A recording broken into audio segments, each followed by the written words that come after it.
एक क्रिमिनल जब पहली बार क्राइम करता है तो उसके दोनों हाथ कम से कम एक बार कांपते हैं। कुछ बार क्राइम करने के बाद उसको ये आदत होने लगता है और अगर ऐसे ही कुछ साल तक लगातार वो क्राइम करता रहे तो उसके अंदर एक फेथ पैदा होता है कि क्राइम करना एक बहुत ही नॉर्मल चीज़ है और फिर वो धीरे धीरे क्राइम को बढ़ावा देना शुरू करता है। ये साइंटिफिकली प्रूव्ड फेथ की नेगेटिव पावर का एक एग्जाम्पल है। मतलब फेथ के अंदर इतनी ही पावर है कि एक इंसान किसी भी झूठ को सच मान लेता है, प्लस कुछ दिन के बाद उसकी तारीफ करना भी शुरू कर देता है।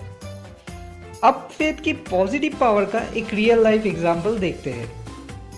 मेरा एक फ्रेंड 10th स्टैंडर्ड तक पढ़ाई में एकदम खराब रिजल्ट करता था, मतलब हर बार सिर्फ मार्जिनली पास हो जाता था। उसके बाद 10th स्टैंडर्ड में खराब रिजल्ट होना और कुछ पर्सनल रीजंस के लिए वो कुछ दिनों के लिए एक डिप्रेशन की स्टेट में चला गया।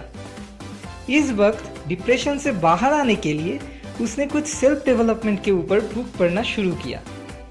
ऐसे कुछ बुक पढ़ने के बाद कुछ ही दिनों के अंदर उसके थॉट प्रोसेस में एक ऐसा चेंज आया कि उसके अंदर एक फेथ पैदा हुआ कि जब बाकी सब अच्छे रिजल्ट्स कर सकते हैं तो मैं भी कर सकता हूँ, और सब कुछ भूलकर वो सिर्फ मन लगा के पढ़ाई करना शुरू कर दिया। इसके बाद जब हायर सेकेंडरी एग्ज़ाम हुआ उसमें हम लोगों के स्कूल से वो उसके डिपार्टमेंट में फर्स्ट आया। उसका रिजल्ट सुनने के बाद सबके मुंह से सिर्फ एक ही सवाल सुनाई दे रही थी, कैसे, ये कैसे पॉसिबल है? इसका जवाब है फेथ की पॉजिटिव पावर को यूज़ करके। फेथ हम लोगों के ब्रेन का हेड केमिस्ट है। ये कंस्ट्रक्टिव या डिस्ट्रक्टिव थॉट के अंदर कोई फर्क नहीं करता। कंटिन्यूसली जो थॉट्स हम लोग हमारे ब्रेन में भेजते रहते हैं उसको ही बेस करके फेथ बनती रहती है।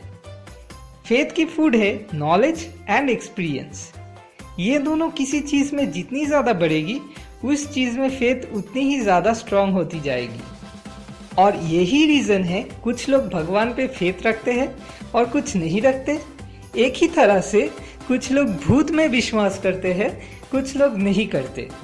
ये टोटली हर एक पर्सन की लाइफ में पर्सनल एक्सपीरियंस के ऊपर डिपेंड करता है। कभी कभी फेथ सेल्फ कॉन्फिडेंस के रूप में भी काम करती है।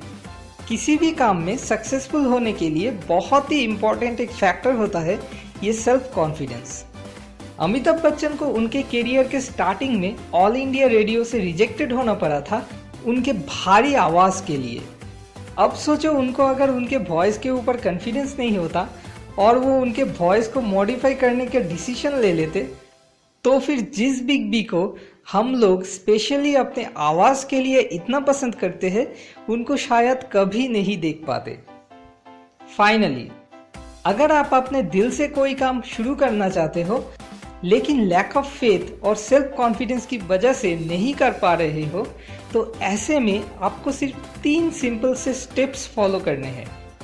फर्स्ट स्टेप, सबसे पहले छोटे लेवल पे काम को करना शुरू कर दीजिए। पहली बार में ही अगर आप बड़े लेवल पे करने जाओगे तो फेल होने के पॉसिबिलिटीज़ बहुत ही ज़्यादा हो जाती है, और पहले ही कोई काम में अगर आप फेल हो जाते हो तो पॉजिटिव के जगह नेगेटिव फेथ स्टोर हो जाती है जो सेल्फ कॉन्फिडेंस को भी डाउन कर देती है।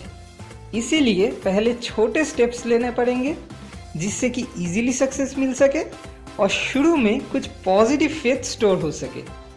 अब सेकंड स्टेप, अब आपको नॉलेज गेन करना शुरू करना पड़ेगा और बार बार उस काम के सपोर्ट में पॉजिटिव थॉट्स को ब्रेन में सप्लाई देना होगा।